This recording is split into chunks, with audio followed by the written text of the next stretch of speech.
नमस्कार, मी संदीप आणि तुम्ही पाहताय LS मराठी।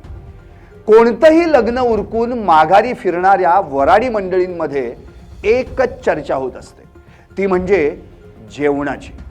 काय बुंदी होती राव, काय तो मठ्ठा, आहा आमटी तर लईच भारी।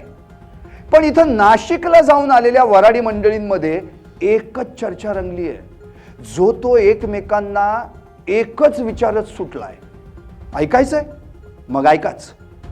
चाकणकरांचा फोन केसरकरांना, कसं होईल काय होईल, कसं होईल काय होईल। केसरकरांचा फोन चंद्रकांत दादांना, कसं होईल काय होईल, कसं होईल काय होईल। चंद्रकांत दादांचा फोन शेलारांना, कसं होईल काय होईल, कसं होईल काय होईल। शेलारांचा फोन नार्वेकरांना, कसं होईल काय होईल, कसं होईल काय होईल।